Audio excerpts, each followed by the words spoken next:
नबी पाक अलैहिस्सलातु सलाम ने हमें सबक दिया है, जो करीब रहने वाले हैं उन्हें ही तो माफ करना है, दूसरे को तो माफ करना ही नहीं पड़ता। अपनों को ही तो माफी की जरूरत होती है, चूंकि अपनों ने साथ रहना है। नबी पाक सल्लल्लाहु तआला अलैहि वसल्लम फरमाते, सोमवार और जुमेरात वाले दिन लोगों के आमाल अल्लाह की बारगाह में पेश किए जाते हैं। दो मुसलमानों के दो भाइयों के अमाल रब की बारगाह में पेश किए जाते हैं। अमाल है, नेक अमाल है, नेकी है, नमाज है, रोजा है, हज है, ज़कात है, सदकात है। वो नेक अमाल अल्लाह की बारगाह में जुमेरात और पीर को पेश किए जाते हैं।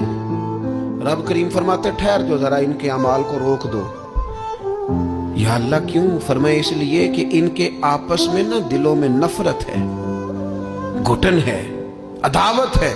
इनको जरा मोहलत दो, ये पहले सुलह कर लें, फिर इनके अमाल भी कबूल कर लेंगे। कि ना अदावतें पाली हुई हैं, अपने दिलों के अंदर घुटन पैदा की हुई। इख्तलाफ कहाँ नहीं होता, लेकिन नफरतें पैदा कर लेना। क्या जुर्म किया है भाई ने? कौन सा कुफर कर बैठे हैं रिश्तेदार? कौन सी ऐसी बात निकल गई है जो जिंदगी के नाते तोड़ के बैठ गए हम? रब कहता है नहीं कबूल होंगे अभी इसके अमाल, रोक दो जब तक ये आपस में सुलह न कर ले।